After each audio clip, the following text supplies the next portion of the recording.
Good evening, everybody. First signs of snow up here in Pittsburgh this year. Had a light dusting over the weekend. Okay. Would that be considered a bullish harami? Yes. Spinning top, bullish harami. Where are the stochastics? Down here in the oversold area. Well, how far away are you from the T-line? Good distance. I would definitely be watching to see how they open this market tomorrow and see if they can get it trading back up above today's high. If that's the case, that's telling us they're going to start in this direction. Now, is that a reversal? At least we know it's probably going to be at least a bounce up to this level. So you want to start covering any short positions. Not that you might be closing out short positions for good.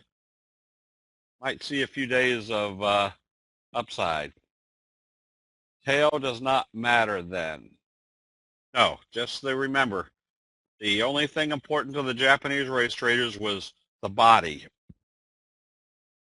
So you know what the signal is. The signal is a spinning top doji type day. That's because of the tails. But the body itself closes, it opened and closed within the body of the previous day. So it's your spinning top harami in the oversold area.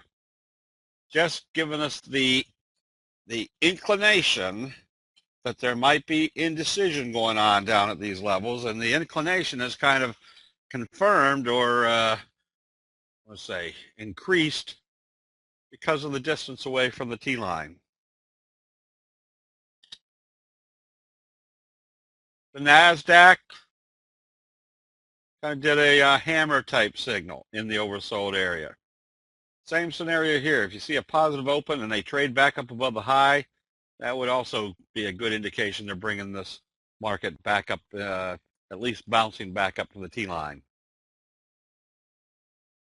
So with that, unfortunately, in these type of market conditions, there's not a whole lot on the bullish side.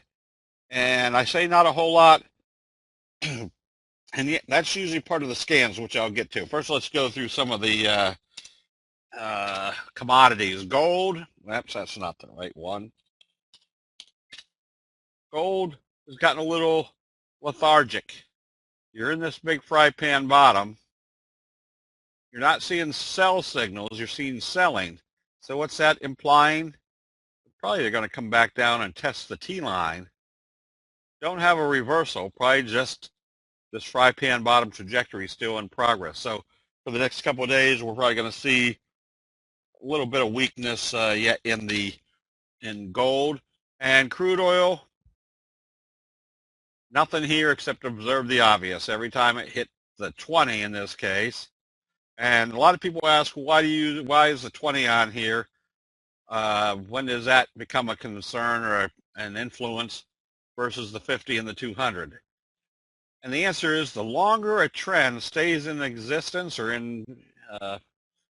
I guess in existence, the more likely the 20 will start becoming the influence because they can never get it strong enough back up to the 50. So you start watching the 20. And we can see every time it kind of came up to the 20, they've been selling it off. So right now, crude oil is down to 32.37. Who would have thunk it? Now, we also went short on coffee. So the question is, well, you're getting down closer to the oversold area when you sell or sold. Isn't that the wrong direction?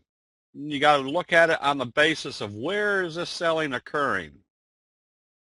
And pretty much if you could draw a trend line up through the bottoms, that would be pretty much parallel with through the tops. And what did they do? They did a double doji setup. A double doji, in this case, happened to be a bearish double doji where they popped it up indecisively and then gapped it back down. And when they gapped it down, they told us at this level right here, this trend channel wasn't going to hold anymore, which now makes this a good contender to be in wave one, sideways channel wave 2, wave 3. Where's the targets? Could be the same magnitude, or I still have the trend on here. At least down in this direction. So anyways, that's why we're short. Now, a lot of people have been asking if I can do more in the, let's see, on coffee it's KCAH or KC or /KCH6 on TOS. And I think the ET, there's the ETN, Joe. Again, it broke this trend channel. Here is the reason why you always use stops when, oh, that's not it. That's the Canadian dollar. I'm looking for cocoa. This is why you always have stops, because this looked like a perfect setup for a bounce up to the T-line based upon the Morningstar type signal in the oversold area.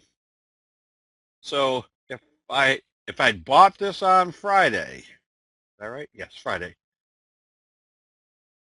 Definitely put your stop back here, because this is where it should not be trading, back below that level. If I was buying this, it would have been a buy on a positive open today. Okay, so anyways, I meant to say we show commodities because we get a lot of interest in commodities, and so we're in the process of revamping our commodity training videos, and more than likely we'll be kind of pushing those here in a little bit for those that are interested in commodity trading. So there's probably going to be a lot more activity as far as commodity trading, and that's also based on the fact that candlestick signals work for any type of trading, whether it's the currencies, the dollar, for example. You can see the trend channel. So after an inverted hammer, bullish engulfing, positive open, you can pretty much suspect they're going to take this back up to the top of the trend channel. So that was all to say that you can do trading along with your stocks, trading commodities during the middle part of the day. Is the updated options video available yet? Oh, I don't know whether we had updated ones or not. I'm still trying to accumulate information for trading the biggies like Apple, Netflix, Amazon, those type of things. How to use the option trading for those.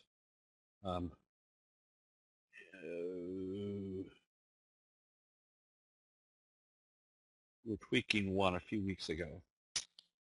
I'll have to figure out which one that is. We've got a few of them in progress. Rice was a commodity, wasn't it? Yes, rice is a commodity. That's why the Japanese rice traders came across candlesticks.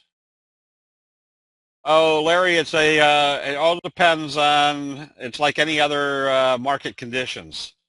There'll be some months where I make tons of money in commodities and very little in options. Then all of a sudden, the commodity trading goes flat and the option trading comes on strong. So I don't have an answer to that.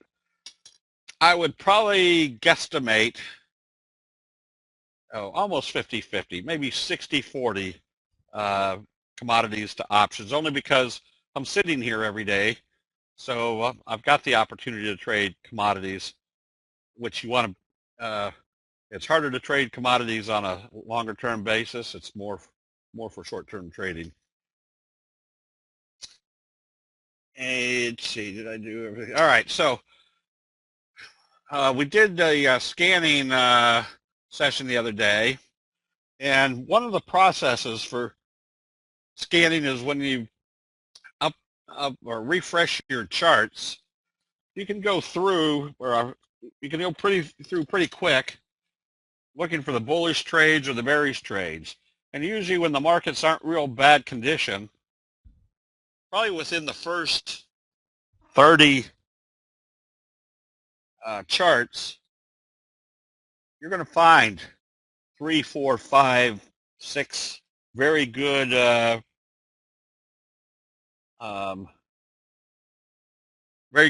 bullish, let's say, candidates, and usually 4, 5, 6 very good bearish candidates.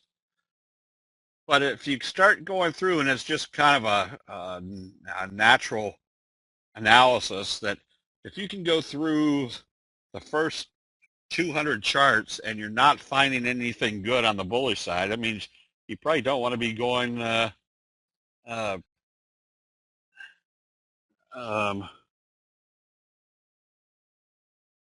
I'm reading, trying to figure out what Jamie is writing, and but if you go through 200 charts and you can't come up with some very good bullish candidates, that tells you it's not time to be buying yet.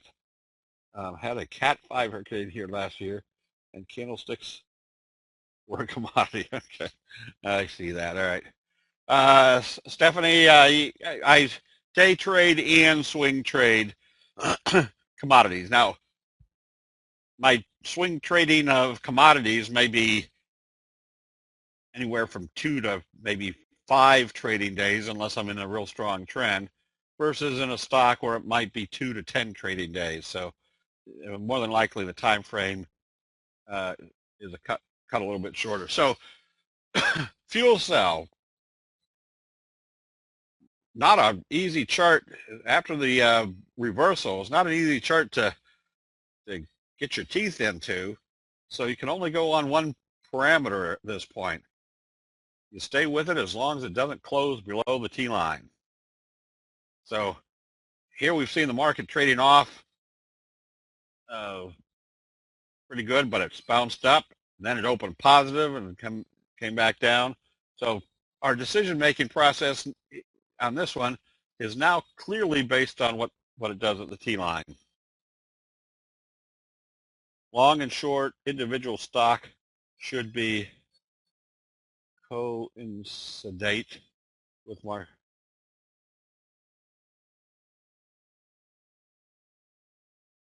long/short individual stock should be coincidate with market direction. Yeah, obviously, right now we've got, and we'll get to that. We're coincide. All right.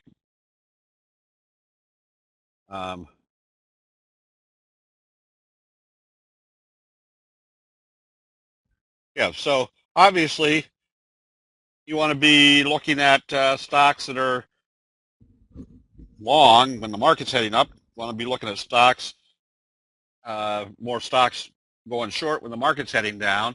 Now, will there be stocks that are heading up during a down market? Definitely, but they're going to be fewer and far between. Some of the stocks that we were looking at or involved with, like SA, had the big reversal, Doji, and then made it very clear today they weren't taking it up anymore. So this one has been closed out because, I know what I wanted to get to. So this is, I guess I should backtrack here a little bit. This is one to illustrate that when something doesn't work, get out of it. And we know it doesn't work when we see a sell signal and a close below the T line.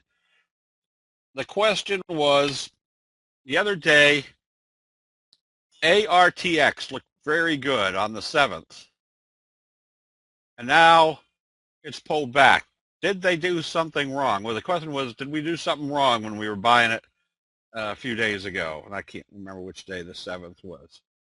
And the answer is no. The whole purpose of analyzing the charts is tell you to get in, and not every chart is going to perform like it's supposed to or like we want it to. So the other point of learning how to analyze what's happening in the chart is to say, if you're in something and it's not working, get back out of it. And this is the process of the old cut your losses short, let your profits run. Now, if you were in this one with this type of move, I don't know what this looks like on a longer. I still wouldn't be too concerned, or I'd be concerned, but I wouldn't be too concerned yet until you see a close below the T-line because of two reasons. One, because you're still above the T-line, and two, you really haven't had a sell signal.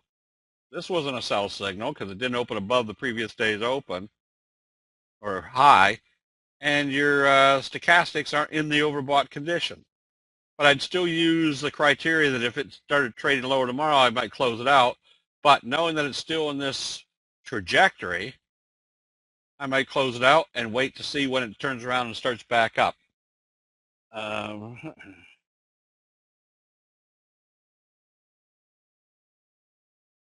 Oh, Interactive Brokers.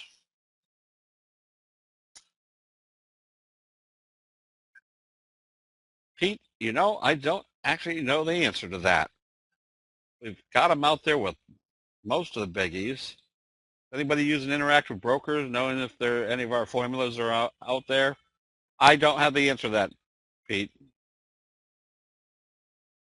I don't know why they wouldn't be there because we've been dealing with most of all the big firms. So anyways, this was, I wanted to bring this one up to say, when something doesn't seem to be working, close it out. Because we always know when it's not working. We can always buy it back when it starts working again.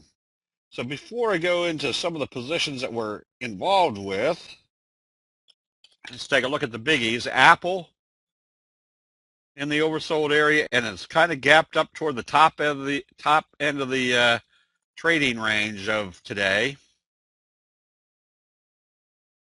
So makes this relatively simple. They start trading this positive, you're going to have kind of a flutter kicker signal, which means at least your first bounce is going to be back up to the T-line. Amazon, a bullish Harami hammer type signal. Oops, and I think I was doing this to illustrate the fact that today's low was right exactly where it opened when it gapped up. And usually those gap areas act as support. So this is another one that if they open this positive, definitely want to cover your short position and then see what it does at the T-line. Netflix, still having a hard time getting up through this downward trend channel. But as we can see, we had a big bullish engulfing. This one looked just about like it closed back below or back to the halfway point, making it that it's not real attractive yet. I'd still be going after Netflix if they can break through this, basically the 20 and the 20 and the 50. That would tell me this downtrending channel has now been breached. Okay, so knowing that the market has been acting like this wasn't any real high sophistication analysis that we should be short. The fact that we could see that there was this trend channel or this resistance level, and that we could see when it got to that level again, it was a bearish Harami, we pretty much could guesstimate that they were probably bringing it back down to the bottom of the trend channel. Yeah, not a real sophisticated analysis, but the signal gave us a good clear indication they weren't breaking out, they were coming back. So was it any tremendous foresight to say the market was going to do this? No. Once it got down here, had this day open and traded positive, that would have been a good indication that the bottom of the trend channel was acting as support. The fact that they took this down through that level showed us we want to keep short until we see a buy signal. So it wasn't any sophisticated analysis to say, all right, up here, start watching to close out some long positions, adding short positions, and obviously the short positions kept acting well on the way down. So when we recommended shorting this one, another case where you had that doji gap down, and today you got to come back to the conclusion, where do most people sell? They sell at the bottom. So we're in the oversold area with big selling going on. We took off half the position here because this is a case where notice how far we were from the T-line.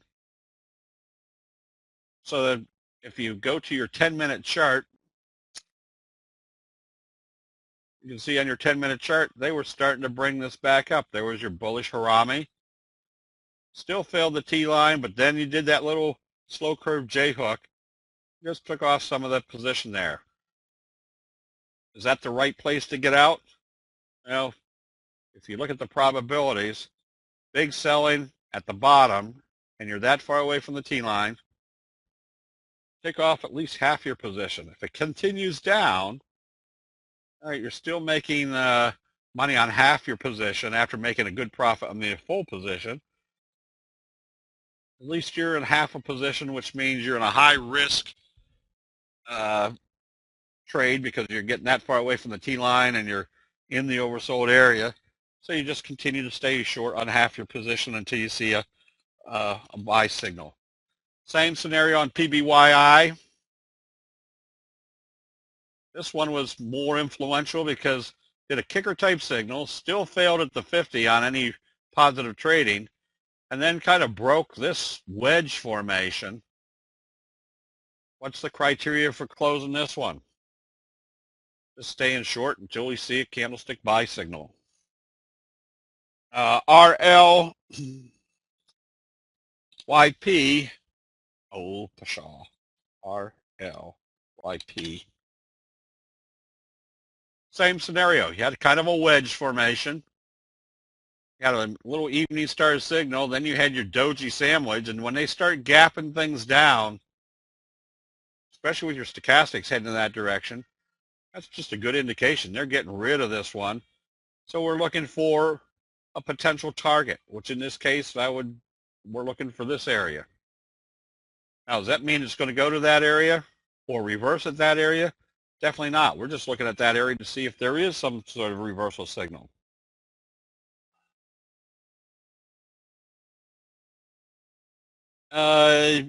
Stephanie, yeah, if you look at something, remember, you don't want to change your trading parameters by trying to find a chart that makes it look good. We've got everything. This is why you always put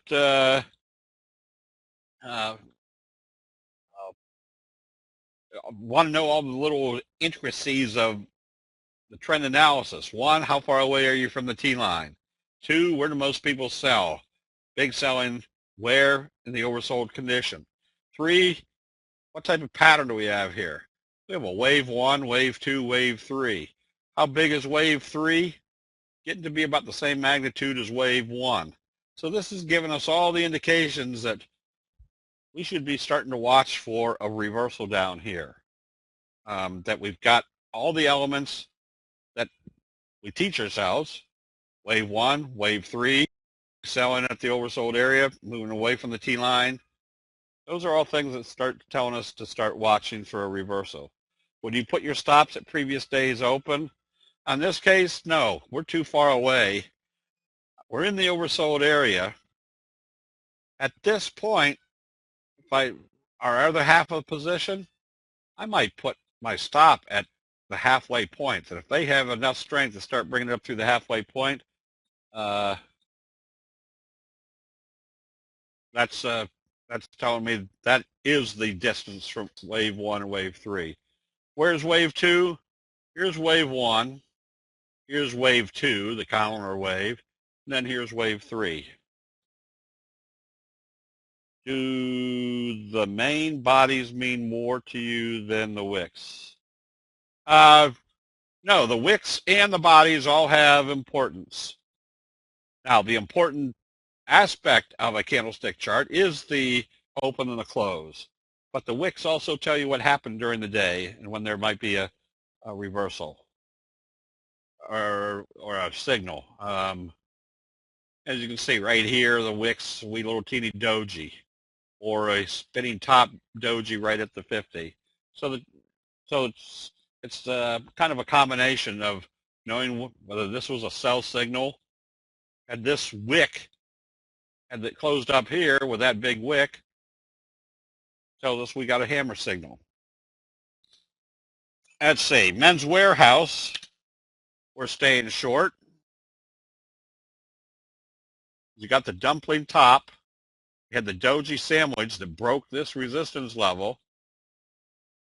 You're getting into the oversold area with a doji a little distance away from the T-line. At this point, with some profits in this one, which is about a 20% profit, start watching and make sure they don't start trading it back up above today's high. If they do, probably want to close out the position. Hard down and low stochastics can be capitulation selling. Yes. Yeah, that's the whole premise of candlestick analysis, and it kind of gives us, excuse me, the analysis of whether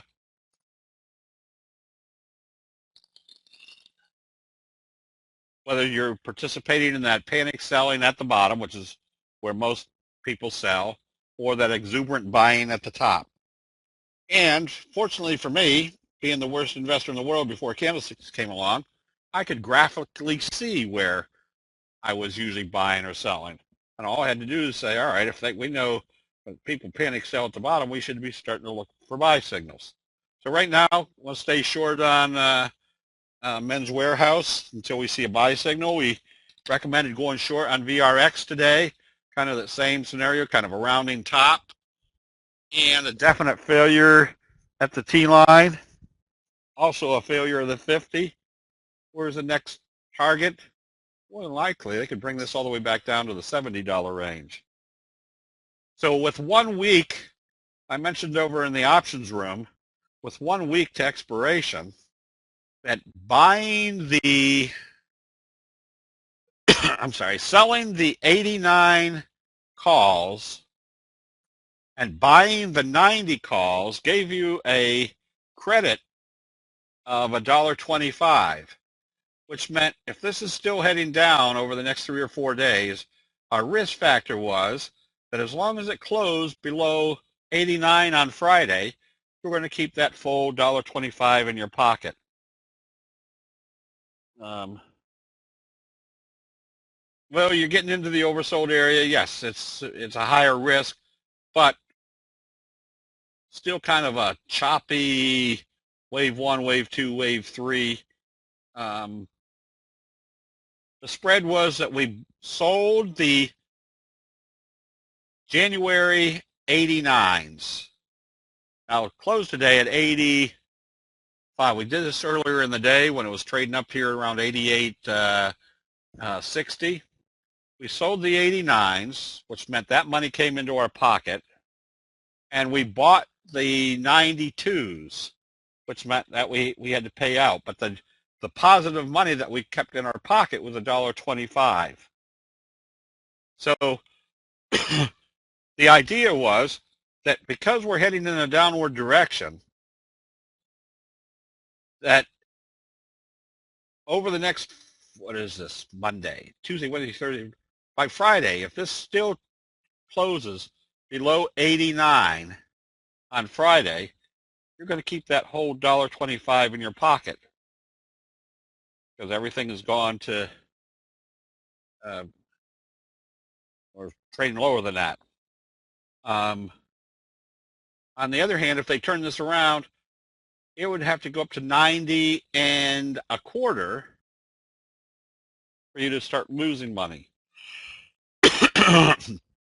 But yes, you risk $3. I mean, the risk, not so much risk $3.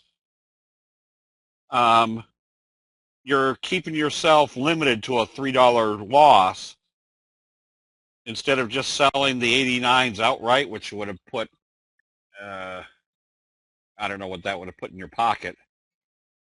But what you're trying to do is, with a credit spread, more than likely, well, your profit is going to be smaller, but your probabilities of making money is going to be that much greater. I mean, huge. Sold the calls. Didn't buy the puts. We sold the calls.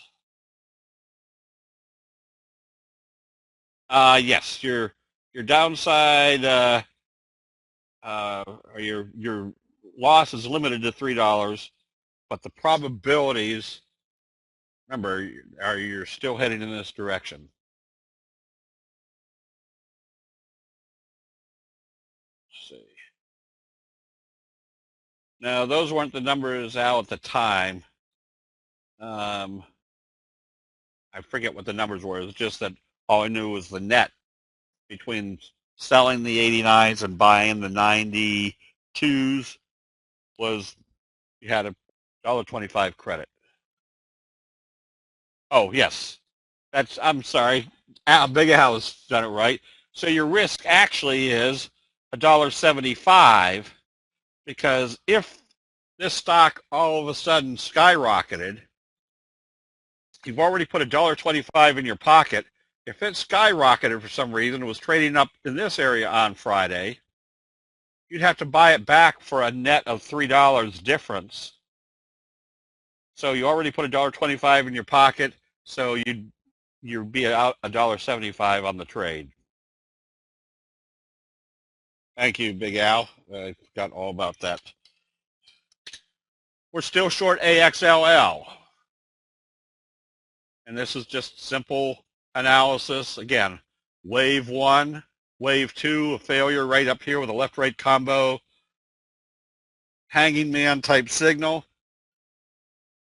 We saw that it wasn't going to hold this level. Good possibility you could be heading down here if wave one and wave three are the same magnitude. Oh, Mario, we've done sessions on spreads. We can do another one if people still need clarification.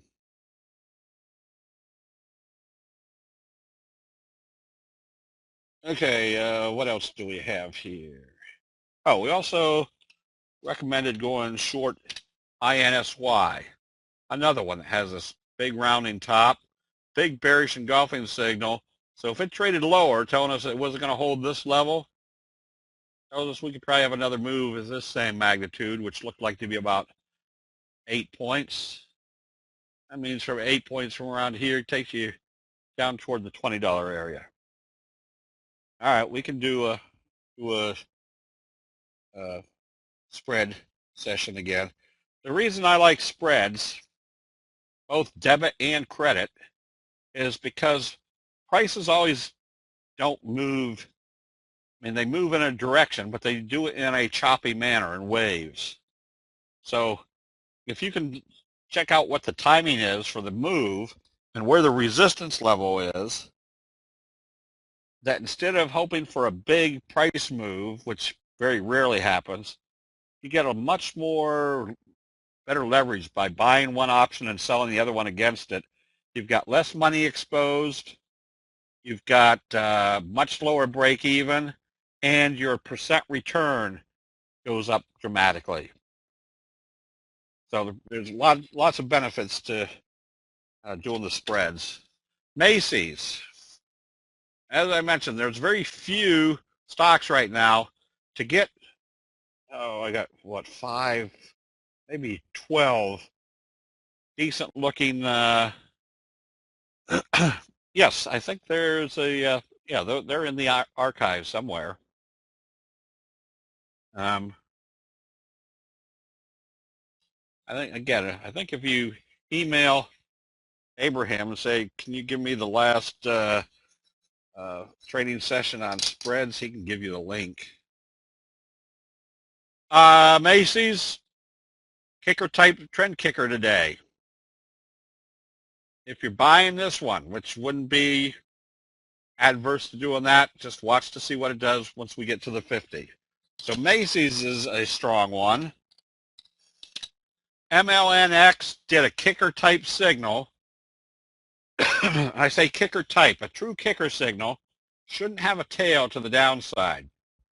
But the fact that they gapped it up from here and opened above here and then finally traded a positive, even though it had a tail on it, it still got kicker implications that there's probably some more upside. So I'd watch this one. If they can break through the 20, more than likely they're heading for the 50 or the 200. Bob, hold on to the individual stock charts until we get, I'll tell, when I tell Jim to put in the double line, that's where you type in your requests. And we try to limit it to 2 to everybody so everybody gets a shot. Evening star or morning type star here. Excuse me. Geez, I can't get rid of this throat three. That one you can also start buying if they break this downtrending channel. You got your buy signals, dojis, and then bullish confirmation with a close back up above the T line.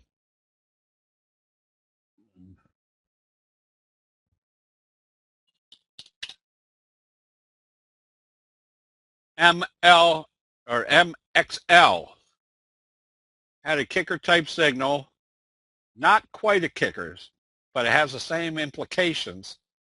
But notice what it did when it hit the first resistance level. Not being a true kicker, pulled back. Now you're starting to see that buying. I wouldn't be afraid to start buying this one on positive trading because this, again, a bullish implication, even though it's not a true bullish reversal signal, but this right here is kind of confirming that there's now going to be more upside. Whoops, I didn't want to do that. GameStop. Starting to see some buying coming in ever since the piercing signal. Once you were trading flat, you had the piercing signal, which basically not piercing signal, piercing and belt hold. Ever since that time, now the trajectory is starting to be heading up. The reason, because they took out a lot of sellers here. You had the bulls and the bears fighting, then they took out a lot of the bears. So the bulls have now any buying is not going to be influenced by as much selling after this. Fluor, gap up, bullish left-right combo. This one, I wouldn't be afraid to be buying until you see a sell signal. Notice where it closed today, above the peak over here. So you're now into new high territory. And ZUM, little slow curve, left-right combo. Another one that I wouldn't be afraid to be buying after the gap up through this downtrending channel. Put a little star next to that. That's probably going to be recommended. Very easy. If this opens positive, you want to be buying and hold this one until you see a sell signal. When you buy on positive trading after a buy signal, where would you put your stop? You don't usually want to see it close back below the candle that told you that the bulls, or the halfway point of the candle that told you the bulls were in control. So if I'm buying this one tomorrow on positive trading, I don't want to see it close back below the halfway point because this is the candle that told me a left-right combo, the bulls were now in control. If the bears are able to close it back below the halfway point, that tells me the bears are still in control. At halfway point, as far as Japanese rice traders are concerned, is a very vital, even after a gap up, no, a gap up is different. Which one? Hold on, here's one that's getting set up. We've got that little scoop type pattern. Which one was it? Fluor.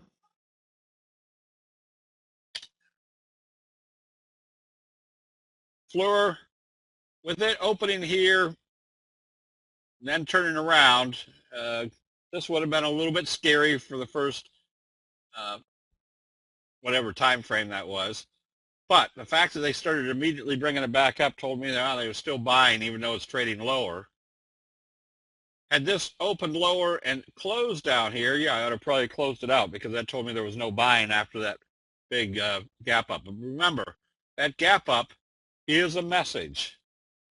And so it's usually going to move in the direction of, in this case, how they closed it after the doji.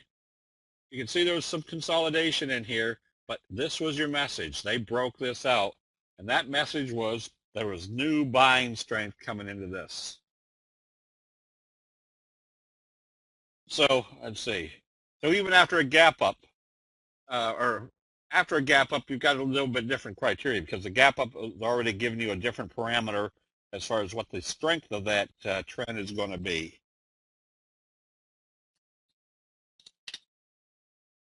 TMH, another one that has kind of a doji sandwich today, slow curve. There you can see there's a gap right here. So the worst case scenario is that's probably at least your first target, even though it's not that far away. It tells you if you're buying on positive trading tomorrow, use the T-line as your stop. Look for this to be your first target. And if it fails there, at least you know you can come out with a profit if it resists at that level.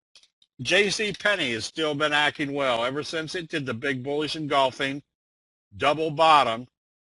You can stay long on this one as long as it stays above the T-line. And I hope my handwriting. MCRN. Notice the series of indecisive trading, and then they told you what their decision was. Big bullish move. Consolidation here at the 50. I would definitely be a buyer of this one on positive trading. You can see there's kind of a little resistance level right here. So a safe entry would be putting your buy stop right here at 15.10. And if it came up through there, breaking this, you knew your J-hook pattern was in progress after they supported here at the 50. CALX. There's your flutter kicker. So may not be buying this one on positive trading tomorrow yet, but I would definitely watch this level up here over the next couple of days, because if they can break through that, they're going to come all the way up here to fill this gap. And how did they start? With that flutter kicker initiation of that trend. And Pantry Pride, or Pilgrim's Pride, there's your kind of your little bullish left-right combo. Notice what this did right here. It broke this level. So you got this wedge that's broken out. I would suspect you're wave 1. Now you're in wave 3. Excuse me. Okay, on the other side, the bearish side, these are the type of charts you like to find that are just now rolling over, and it would have been better to buy this on a lower open today, anticipating they're taking it down. However, it's still a good short in the sense that we can see we've got wave 1, wave 2, wave 3 should be the same magnitude as wave 1. So we're heading down here. It still looks like it's got about a 30% downside potential. If you were shorting it on weakness, at this point, I would use today's open as a stop. I wouldn't want to see it have enough strength to get up through there. But the prognosis says, all right, this dumpling top breakdown tells us they're trying to get out of this one with more downside. Labu just does not come up over here. I don't understand that. And Nugget. Nugget looked like a good chart a couple days ago. Oh, pshaw. Speedy typing fingers. Now you've got a complete reversal. And what happened right here? Failed at the same level it topped out before. Where's the next potential target? Right here. But if it doesn't hold that level, now you've got wave 1, wave 2, wave 3, telling us that gold prices could go down quite a bit further from here. And IONS, well, if that ain't a fine howdy do. I don't know why. That's just breaking down. Probably has more downside, but I don't know why the chart is that cut off. Etsy, another one that has gapped down, kind of a little left-right combo gap down through the support level. Another one where you've got wave 1, wave 3 could be substantial, a good percentage move to the downside.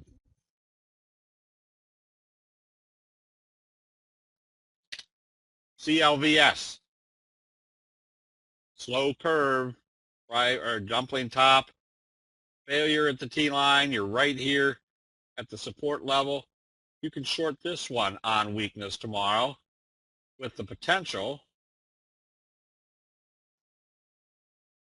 That must have been a stock split. Anyways, there's still more weakness coming into this one.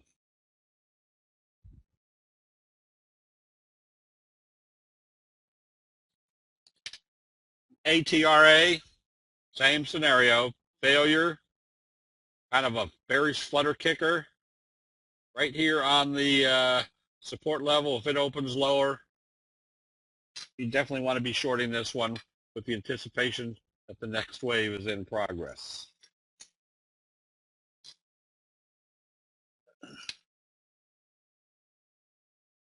Put a little star next to that one. TK, there's that dumpling top. So again, remember when these big gap downs occur, you say, all right, you could be buying, but watch what happens once it gets up to the T-line. In this case, once it got up to the T-line, they failed again. That means there's more downside. When gold prices go down, does it imply another clue that supports that the markets are reversing?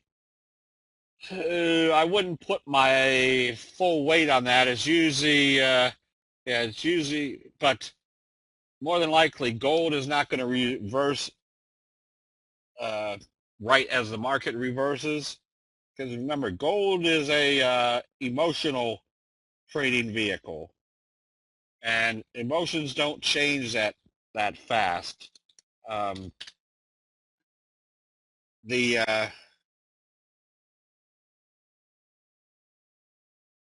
Usually it takes a few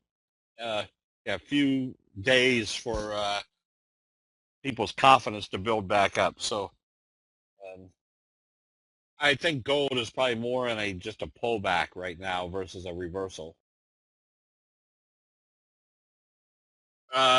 FTK, another one that can get ready to go short right here at this breakdown level.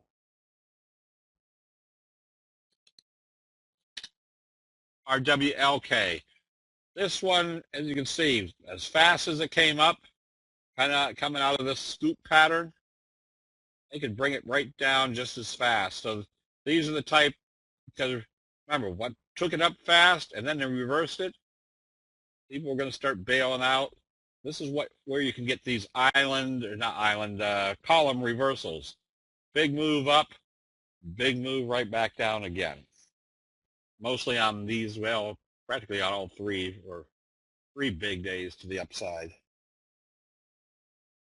Now, this is where you have to really watch what your charts are doing, because this one looks so good as far as there's your J hook pattern, wave 1, wave 3 the same. Then notice you had your bobble setting up. But what do we expect coming out of a bobble? Strong price move. We had a bearish engulfing right here at the same level it topped out before and at the 50. That told us this isn't working. And it opened lower the next day, you close it out, because that tells you they aren't supporting at the T-line heading up. Now, what does that tell you about this overall trend? We now have potential wave 1, wave 2, wave 3 coming all the way down the same magnitude as this move right here. Is it low volume? Oh, on RWLK, that could be. How do you define, or where do you define wave 1? Just, this is wave 1, and it's not, this is setting up as a wave. This has the potential of doing a wave 3, a bearish J hook. And we know what wave 3 magnitude will be, the same as wave 1. So if I can see this setup, I know, okay, if this is wave 1, which is whatever amount of points, 15 points, 16 points, but a failure from here, 16 points, well, that takes you way down.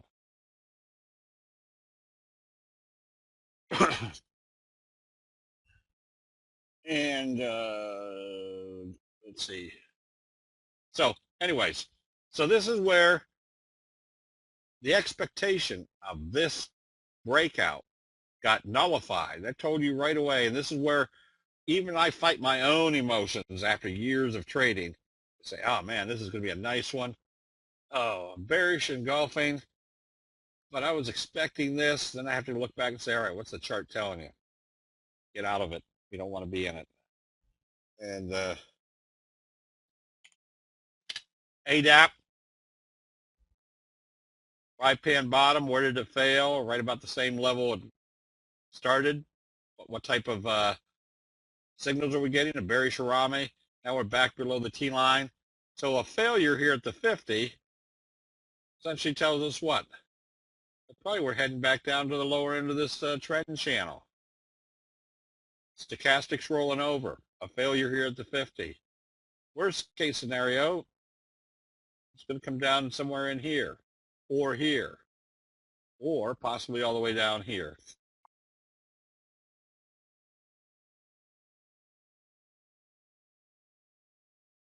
John, the way I got around getting emotionally involved with my trades was when I go into a trade, I've already told myself in the back of my mind, there could be a 33% chance that this trade doesn't work.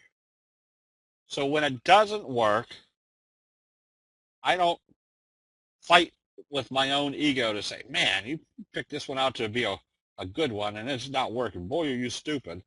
I can rationally say, this is one of those trades that didn't work, close it out and move on to the next one.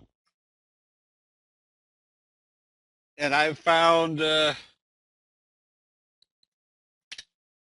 the faster I get out of a trade that doesn't work, the faster I can get analyzing what the market's doing and what next trade might be working. Sedge, kind of a bearish scoop now. It had the potential with that belt hold and gap up to be heading in this direction, but what did this tell us? Well, they closed back below the halfway point yesterday, or Friday, of the candle that told us that the bulls had taken control, and they're back below the T-line. Now what's our target? Well, they could come back and fill this gap, which would put us right back here at the 50-day moving average. The green line is the 3T line, which we'll do a session very simply. The 3T line is kind of an added confirmation that if they can't really get the 3T line to close below the T line, then you watch for a next move up. The further away you move from the T line, the more effective the 3T line becomes. Okay, so with that, I guess that's about all we got tonight. We've got a few good looking charts out here. I would guess the recommended ones tomorrow, unless we get something good during our evaluations. I think Fleur has another, probably another 2-3 points to the upside from here. Zoom, that's a nice little slow curve, break out of this downtrending channel, left-right combo. I would suspect your next target is up here. There's a gap to fill right here, which means you're getting pretty close to the 200. That's probably your next target. Okay, are there any general questions on candlesticks?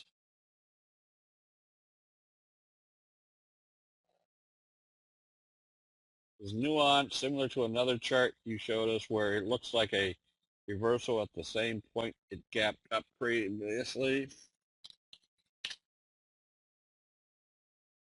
Could be, but notice what it did here today, though. It's not a real reversal signal. So I'd be less inclined to think that's a reversal just yet. I'd be more inclined to think there's going to be a bounce and then see what it does at the T line.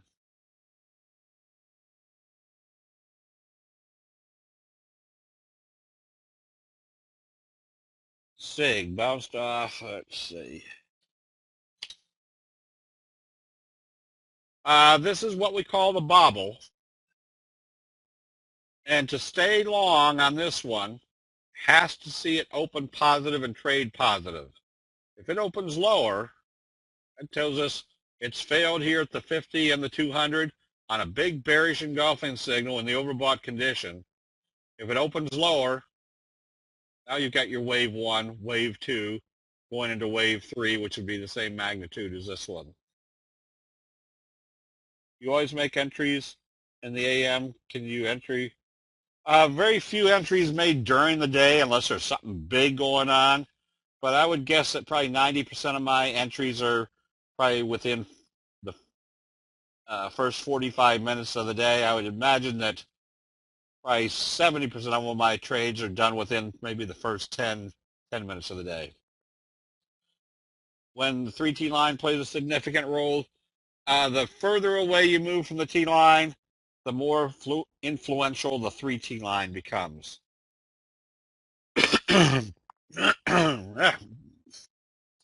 And pretty much you can stay long as the 3T line doesn't come down through the T line. But when it does come down through and you start seeing sell signal, now that becomes more confirming that your sell signals are taking effect. Is it more risky to buy a positive open on a Qs at this point? If there is a hammer today, is it more risky to buy? No, it's less risky. Because you're in the oversold area, you've had a hammer Harami that if it opens positive tomorrow, yeah, the probabilities are that they are reversing it. But then I just watch to see what it does once it gets to the 3T line. Let's see, is that a continuation of a question, Mike? For options, short strike and data. I don't understand if that's a question, Mike. The belt hold signal, I forget which one it was.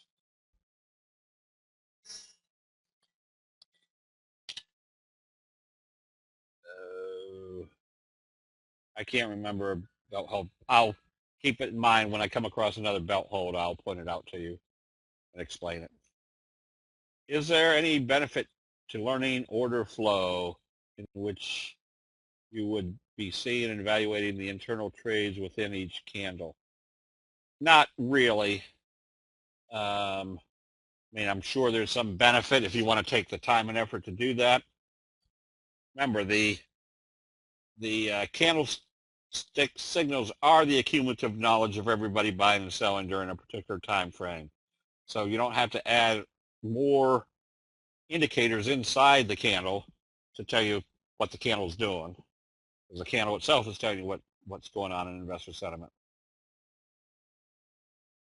If you have a buy signal in the oversold condition followed by a confirmation, you need to wait for a close above the T line. The further away you are from the T line, the less, remember, the number one criteria is a candlestick buy signal confirming with bullish confirmation. An additional confirmation is the T line. So if you happen to be sitting right on the T line, yeah, you probably want to wait for it to close above the T line. If you moved away from the T line, I'm trying to find something that would be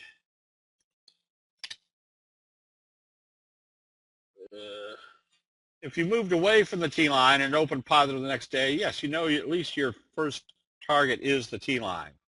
But if you're buying something on a positive open, yeah, you want to see it close above the T line if you're that close to the T line.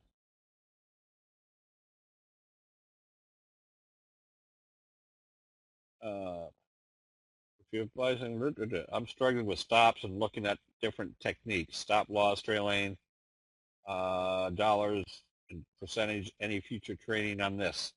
Yeah, we can do stop losses.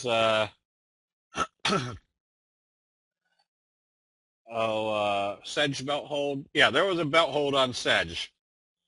Thank you. And a belt hold is when they open way outside of the trading range and then come back up into the trading range. Now, sometimes when they come back up into the trading range, they can close more than halfway up the previous candle. Now you've got a belt hold piercing signal. Or sometimes they close above the previous day's open. So now you have a belt hold bullish engulfing signal. But it is still a signal. The further it closes out or opens outside the trading range and comes back into the trading range, which essentially means a lot of selling was going on here and the bulls sopped it up. So now there's all the sellers out of the way. It usually means there should be a good strong move to the upside after that. ZUM, there it was, down here. Notice how they opened it way down below the trading range and came back up into the trading range.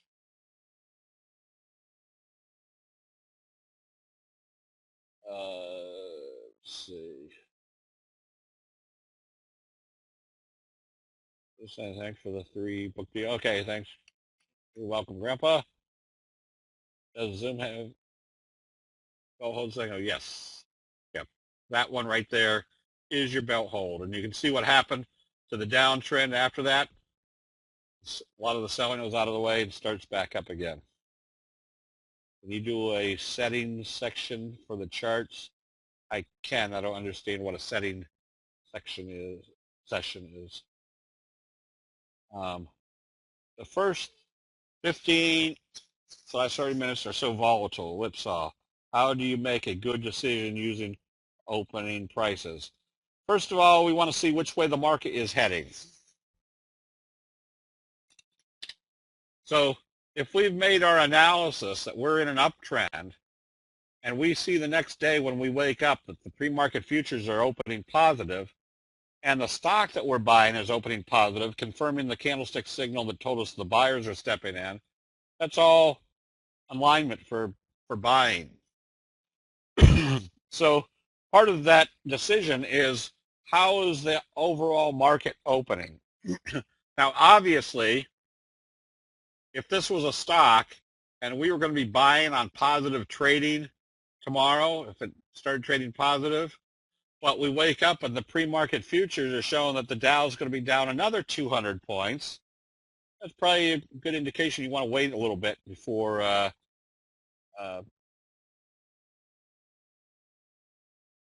before stepping in. What does a belt hold tell you? It tells you that they wiped out a lot of sellers and the bulls stepped right back in again. Considering the strength of the downtrend of the markets, would you use hourly, daily, or weekly reversal move to confirm the trend reversal? Right now, I use daily because I'm a swing trader. If it opens positive tomorrow, what do I think is going to happen over the next couple of days? They're at least going to bring it back up. So I've got a couple of days of positive trading on swing trades. For the longer term, I might cover short positions and wouldn't go long on a longer term basis until it does close above the 3T or above the T line. Mike, no, I don't have any rule for option strike. My 3 to 5 weeks out is usually what I'm looking for as far as trading straight calls or puts in options, but I want to be 3 to 5 weeks out where my first consideration is just buying the calls or puts outright. I don't start looking at spreads until somewhere between approximately 2 weeks to 3 weeks before expiration date, just because your maximum profit on a spread is going to be on expiration date. And then usually those are debit spreads. Then the credit spread is usually the final week of the month. So today when we were looking at, it'll come back to me here, VRX, because it looked like we still had some more downside in this, possibly all the way down here, that because we were within 1 week away of expiration for the Januaries, that was a good credit spread setup. But if I thought it was, and that was only going to be on the basis over the next few days, if it stays down in this area, made good money. But the potential is coming back down here to test the $70 level or further. So I'd be doing the January spread, credit spread, but now I'm looking at the February puts to be buying those puts because I think over the next 2 or 3 weeks, if the market doesn't pick up steam, you could still be heading further to the downside. So it's all based on, I don't look at delta because delta means absolutely nothing when it comes to candlestick charts because you could have a big fry pan bottom that just made the delta very low.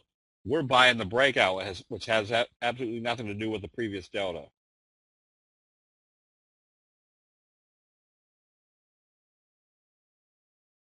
Let's see. AZ belt hold failure early December. Okay. AZTN.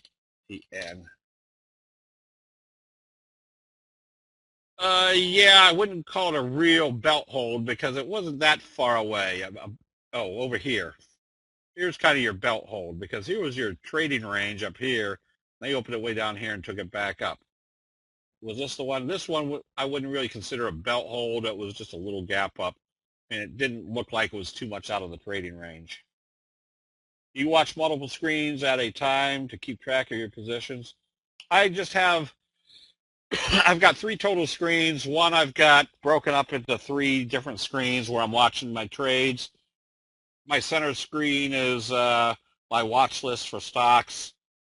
I should say my right screen is 3 screens watching the commodity trades. And then my left screen is got the option trading room and this room up just watching to see what the comments are out there.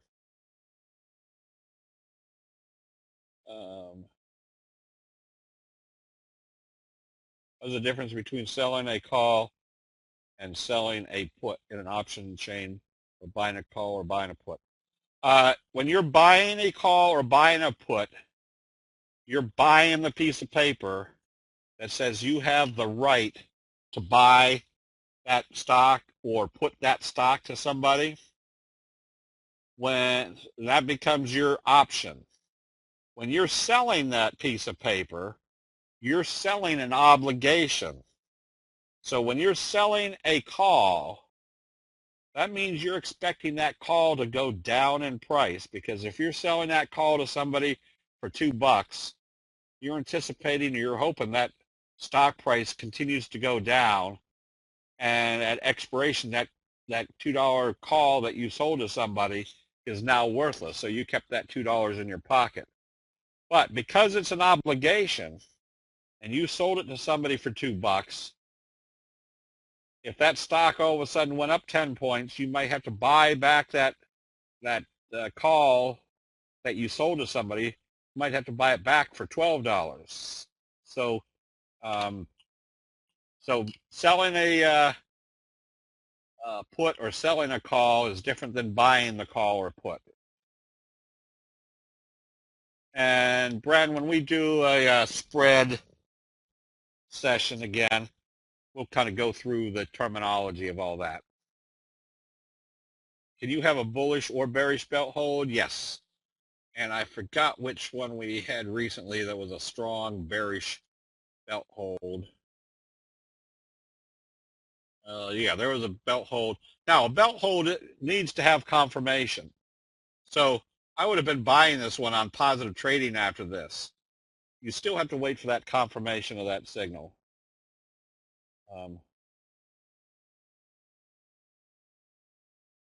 I wouldn't have bought this at this point. I would have still needed to see that the it confirmed to the upside.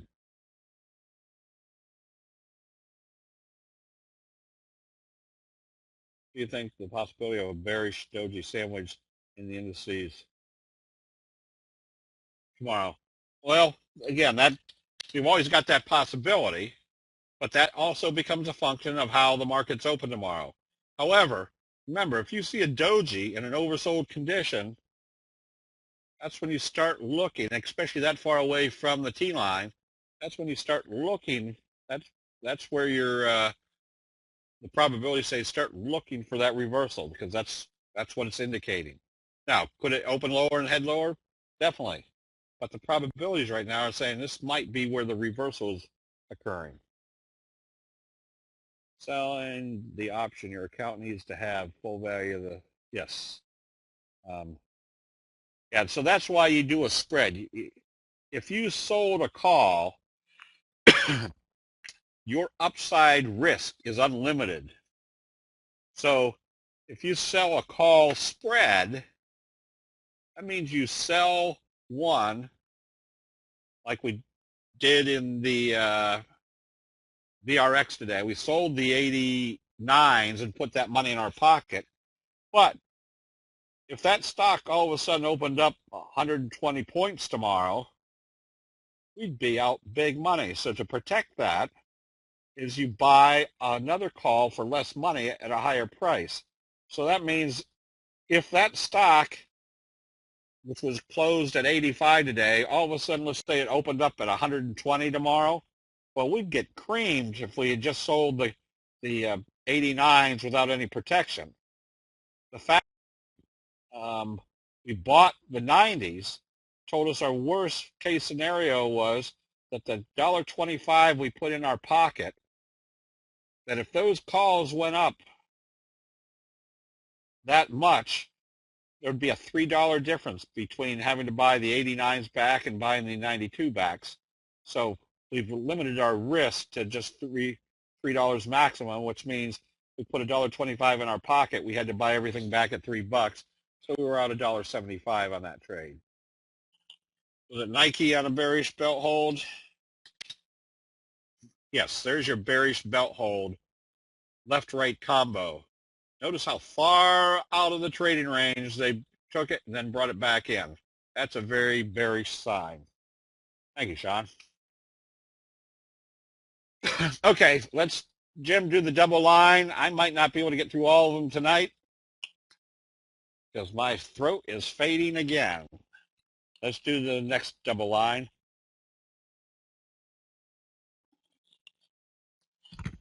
Fossil did a bullish Harami today, which also tells us in the oversold area, if it opens positive tomorrow, starts trading positive. If you're short, you start covering your short position. That's what a bullish Harami tells us, that the selling has stopped. And gold looks like it's coming out of this fry pan bottom, but it hasn't breached the fry pan bottom. Look to see what it does once it pulls back to the T-line. High, nothing here.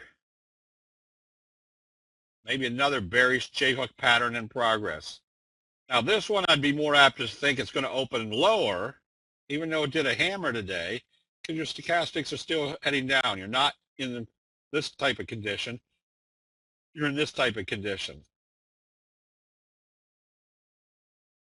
Oops, you've scrolled past me again. Yeah, so, John, I'd be more apt to short high on on weakness tomorrow. Micron, same scenario, kind of broke this support level. I'll watch to see, yeah, it might have hit this support level. So stochastic is still not in the oversold area. You can still short this one on weakness, though. SPNC has not moved too far away from the T-line. You shouldn't be in it because it's been trading below the T-line. I'd be more apt to get ready to buy it when it comes back up above the T-line. And Joy, stay short. Oh, why this keeps popping back to stay short. If this is wave one, wave three should take you down a few more points. Whoops. TLT bonds starting to pick up a little. Not even pick up a little steam. That's choppy.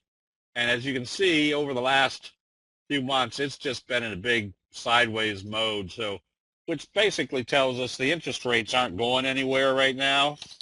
Whoops.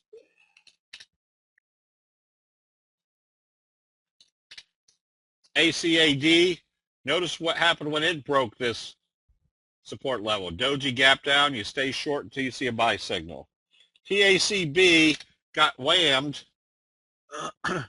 and this is another case of where should this be going after our left-right combo, close right on the T-line, positive open.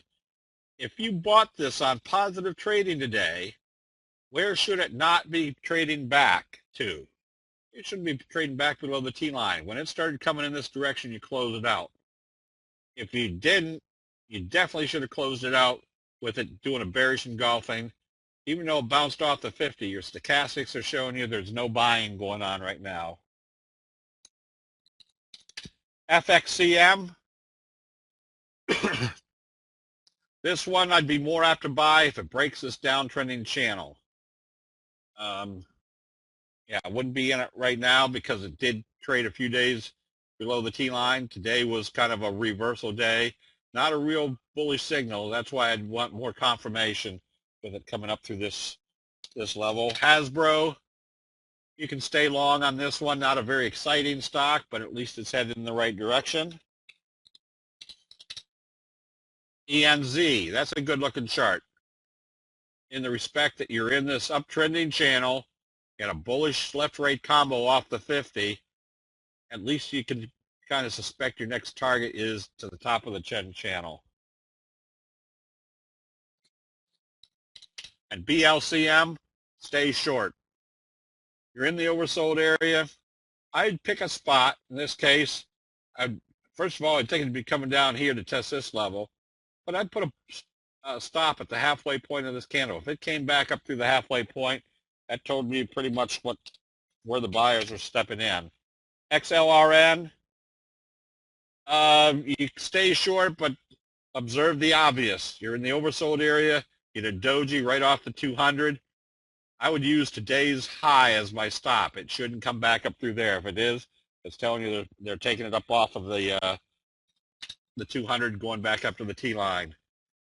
Our gold, you could get ready to short this one. This one broke any support level here. And ALSN, more than likely it's coming down to the bottom of the trend channel. You're not quite in the oversold area, so that tells me you probably got at least another day or two to the downside.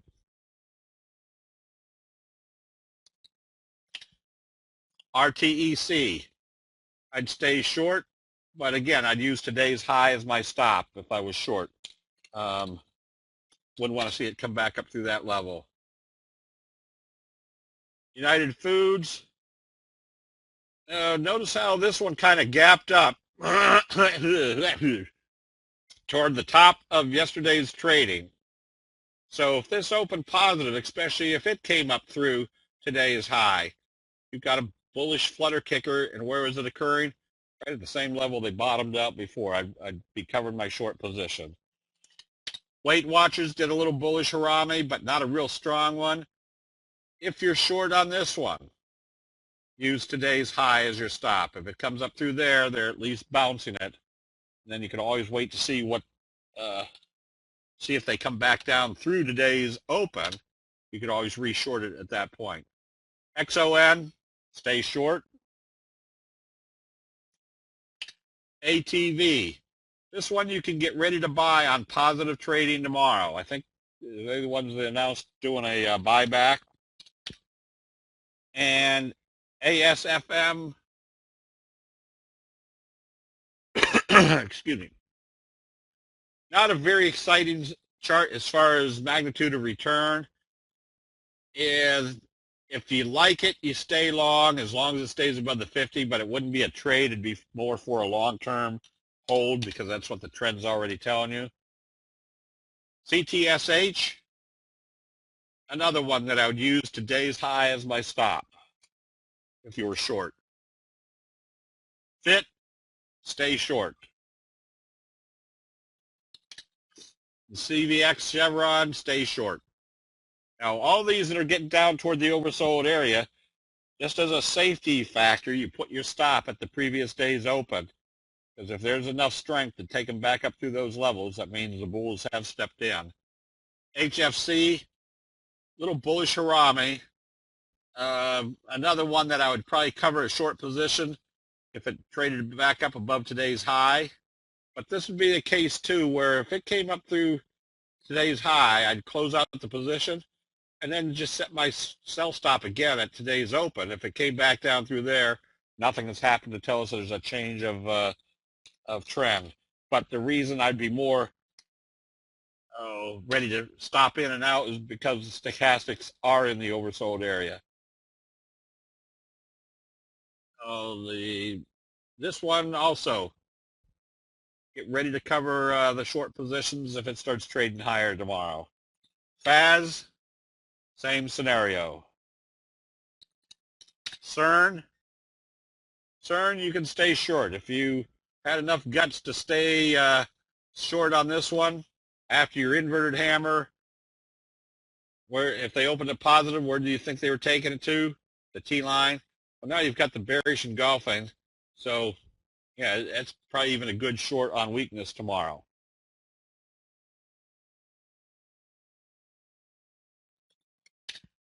JDST.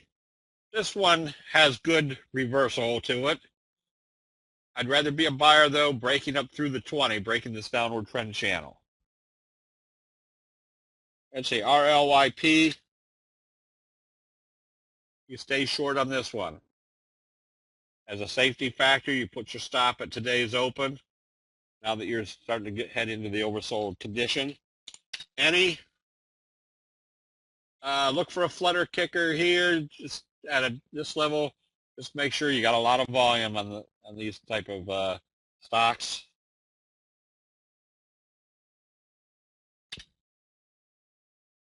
And TVIX, notice what they told you here. That once it got to the 200, they did a shooting star. Makes this very simple. If they open it lower tomorrow, you close out your position.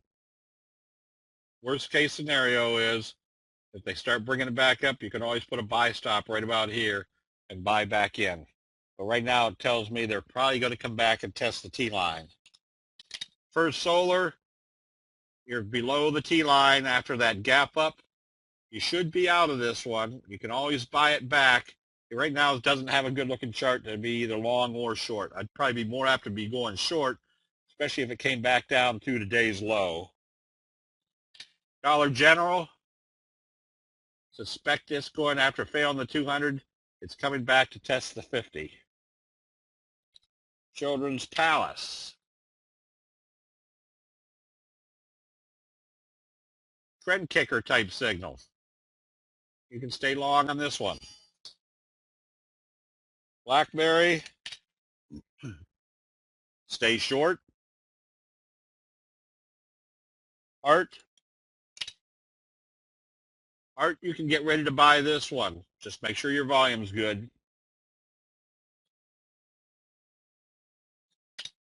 And LMAT, looks like it's trying to support on the 50. I'd be more apt to be a buyer with it closing well above the T-line. JCOM, looks like it's trying to base right at the same level it bottomed out before, right in here. Another one that I would, if I was short, I'd use today's high as my stop. If it comes up through there, the bulls, after an inverted hammer and then some bullish trading, the bulls have stepped in. ANET, nothing yet. If you're short, you stay short.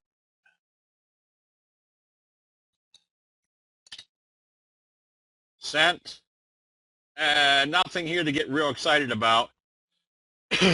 You're still in a downtrend, probably heading for the 200. And notice what started your downtrend.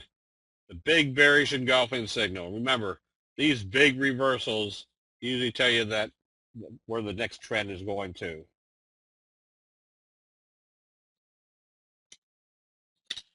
NYMX, another one that's doing a bullish harami right smack dab off the 200. This one, if you can't be short. This one you could be buying on a positive open tomorrow. just watching to see what it does once it gets back up to the T-line. Apple gapped up.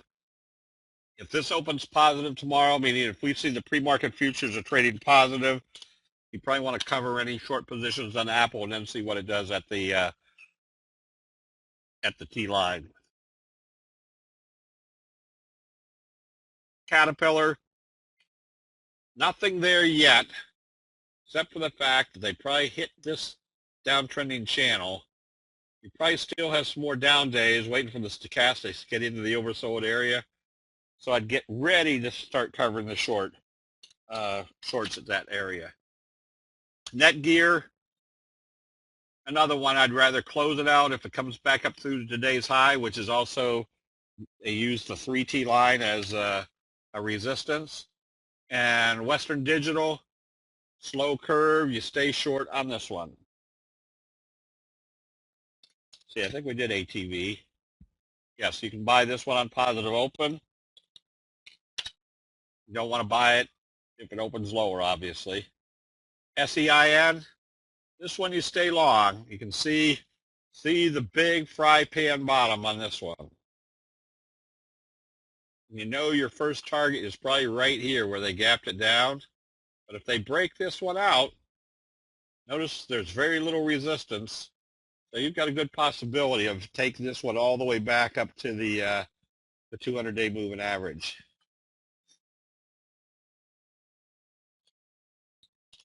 IPCI, that's not a pretty chart because this isn't a reversal signal.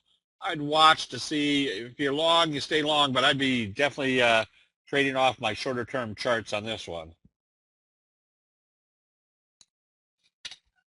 Devon Oil, stay short. Still looks like it's heading for wave 3. Notice a little kicker type signal to the downside.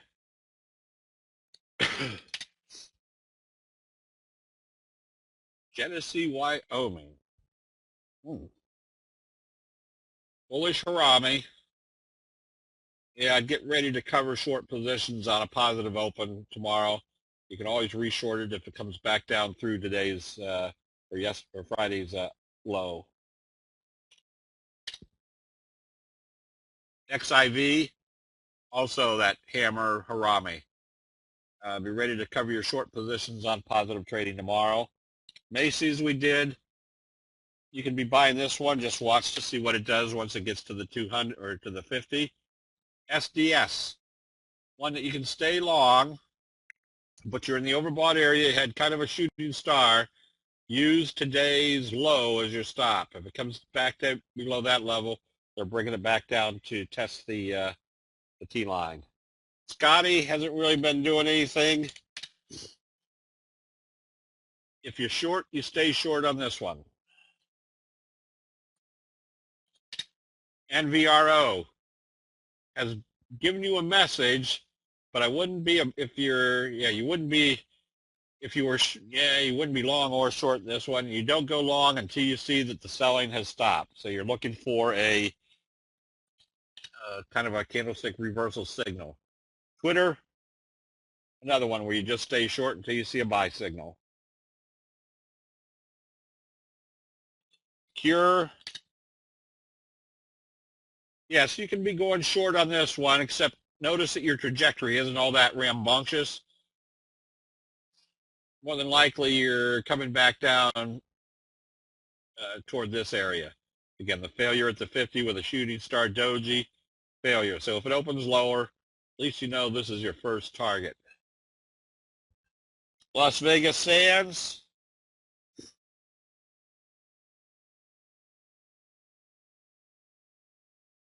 Nothing here yet. You stay short. VMW. Nice slow curve to the downside. That one's a good looking one to go short. You're just now, notice your little kicker type signal. Left-right combo. Wouldn't be afraid to be shorting that one.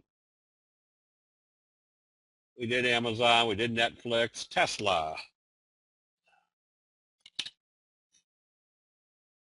Tesla, ever since the tweezer top, notice how they're right almost exactly the same level. That's your resistance level.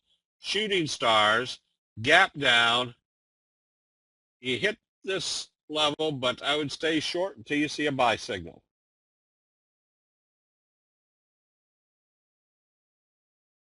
Let's see, we did set. And UMG, we were going to buy on positive trading today. It just didn't open positive. It's pulling back, which means they're probably coming back to test the 50 and the T-line. So this is another case where you're in the overbought condition. It shouldn't have traded back below the previous day's open. So if you stopped out, now you just see what it does at the 50. Okay, with that, everybody have a good evening. We will see you bright and early in the chat rooms tomorrow. We'll see you then.